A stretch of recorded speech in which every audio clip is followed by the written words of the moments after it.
Well, okay, campers.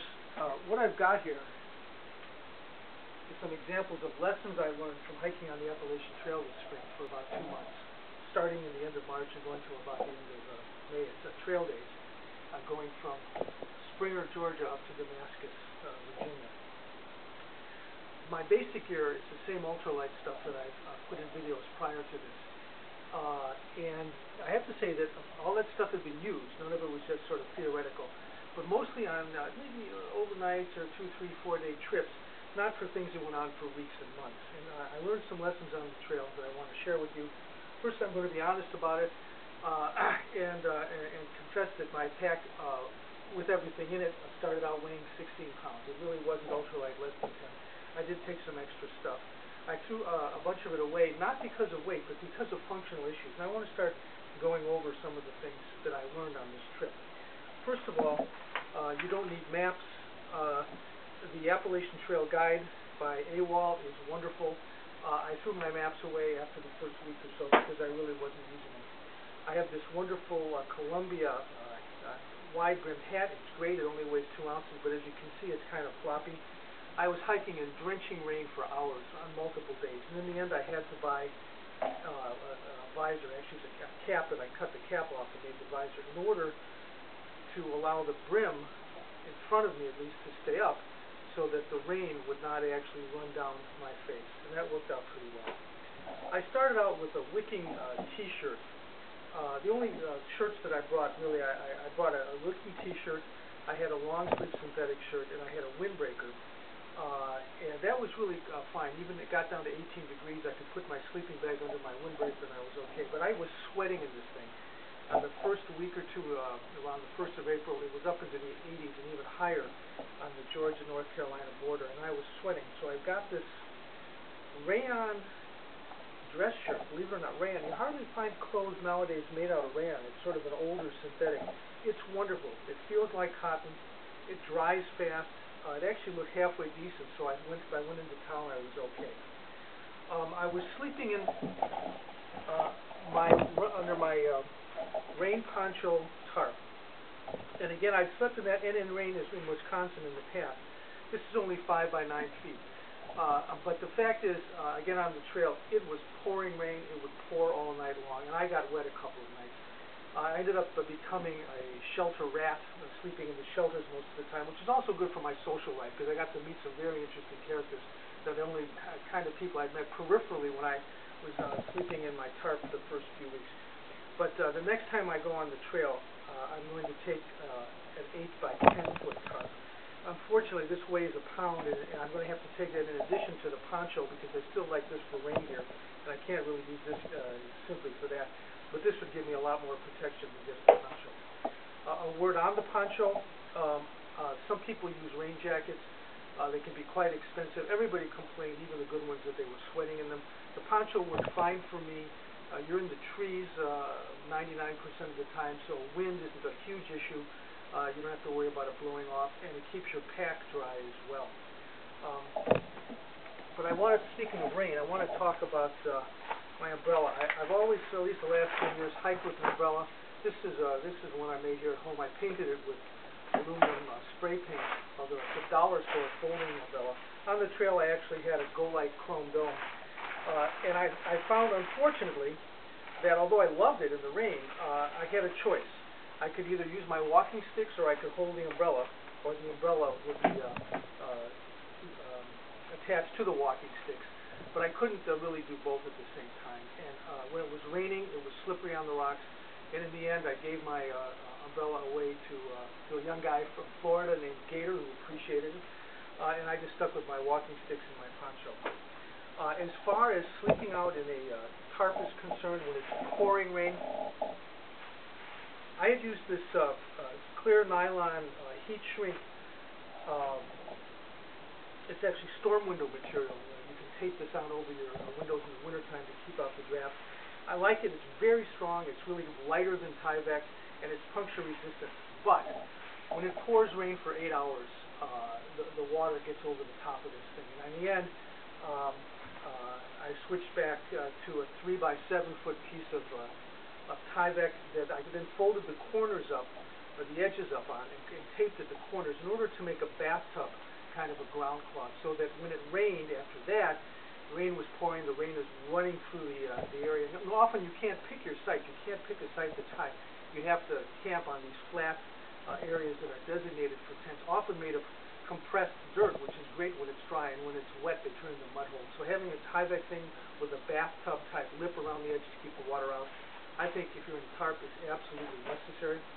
Speaking of Tyvek, I love my Tyvek chaps. These are good not only for water protection but also for warmth. These weigh 4 ounces, which is not bad, but actually I made a pair basically exactly the same design, but made out of lightweight ripstop nylon. These only weigh 2 ounces. These are not waterproof, but they were fine. And even when it's raining, they get wet, but not much water gets through them. They dry out in a few minutes when the rain stops. They keep you warm. They're fine. I had a pair of these that I also made out of sil nylon, and the fact is I didn't like them. In the rain, I got sweaty in them, and I found out that these simple sil nylon ones were adequate. I took some bug spray. At least if you're hiking up to the middle of May, you don't need this. I didn't have any mosquito problems at all, so that was unnecessary. I had taken a bamboo tripod stool. This is an aluminum version of it that weighs about 20 ounces, but I had a bamboo one that I've used for years. In Wisconsin, sit around the campfire on a Saturday night. You could move your seat forward or backwards, get out of the smoke. If it's too hot, too cold, move to the right spot. But on the trail, people just don't build campfires. And in fact, it was an 8 ounces that I used 2 or 3 times in the first month. So in the end, I also gave that away to somebody. This is a reminder. In terms of water packing, I had actually, in case I needed it, I'd taken a 3-liter wine bag. You can get these from Francia wines, things like that. They're actually quite nice. I've used it at home a couple times, seemed to work, but on the trail it leaked, so goodbye to that. Here's something I used every night. This was marvelous, a little bit gross, but here's the truth of it. This is a wide-mouth Nalgene collapsible canteen. It's sort of like a platypus, but with a wide mouth. And this I used for 2 things. One is holding dirty water before I would filter it. And secondly, I use it as a pee bag, and it's absolutely wonderful. I have to tell you, as a guy, anyways, not having to get up 2 or 3 times. As an older guy getting up, prostate issues, to be in a shelter, to be able to just roll over and pee in this thing is good. Also, it got down to 18 degrees one night when I was in the Southern Smokies after having been 80 some odd degrees for the prior couple weeks, and I ended up getting into my shelter one night, my lean-to. And at 3 p.m. and I had everything on me to keep me warm. I was warm and comfortable as long as I didn't get out. I didn't get out till 9 the next morning, and this puppy saved my life. Speaking of cold weather, this is something I've carried in the past, rarely used. I'd highly recommend it. This is a 2 or 3 ounce Mylar emergency space blanket. I know a lot of people think these are for dime store campers, but the day it got down to 18, I had everything on and I was still a bit cool. I just laid this over my sleeping bag, and it made all the difference in the world. Plus, when the rain was blowing at 30 miles an hour and popping in underneath the bottom of my poncho shelter, I was able to stuff this along the edge and keep the rain out. I started out with my Neo Air, Thermarest Neo Air ground mattress, but again, like I said, it was hot. I was sweating on this thing. It's like lying on a rubber sheet. And the other thing is, I have a backpack. I had a Go-Lite Gust, which doesn't have any internal frame, and this didn't really work very well. So in the end, I believe it or not, I sent home the $150 mattress, and I bought myself a Ridge Rest. This also weighs about 12 ounces, more or less the same weight, but I could stuff it into my backpack and use it as a frame as well.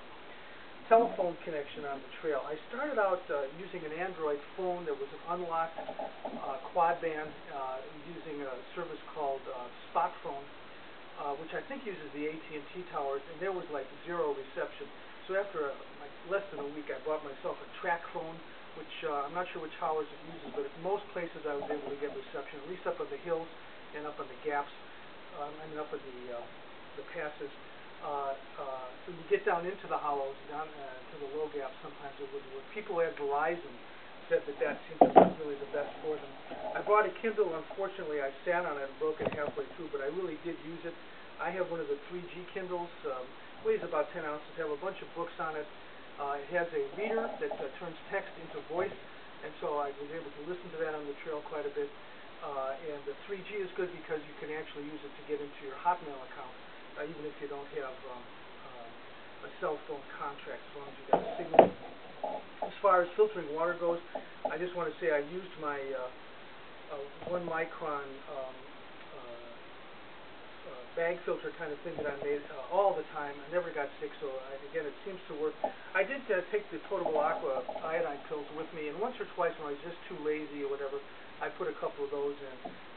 But I would say this worked out fine. These are some wet wipes, not just for wiping your butt, but occasionally I just get in and be so tired, didn't want to really do much of a wash down, and having some of these just to clean your body off makes a big difference in terms of comfort. As far as bear bags go, and everybody who's on the trail for more than a few weeks has bear stories, I had 50 feet of this sash cord, but this is not nylon or Dacron. This was polypro. A little bit lighter. It weighs like about an ounce and a half or 2 ounces for 50 feet, so I got it, but the stuff isn't strong enough. And it actually broke a couple times when I was pulling it over the bear cable because of the serration or the abrasion effect. And so I just bought this. I haven't even opened it up yet, really. This is the same size cord. It's a few millimeters. I think it's a 16th inch, but it's nylon. If you can get Dacron, it's probably better. Weighs an ounce more, but it's worth it. And then a couple other things. Oh, Glide. This is the stuff that bicyclists use to keep from chafing. And I put this on my feet every day. I didn't have any blisters. It's kind of amazing.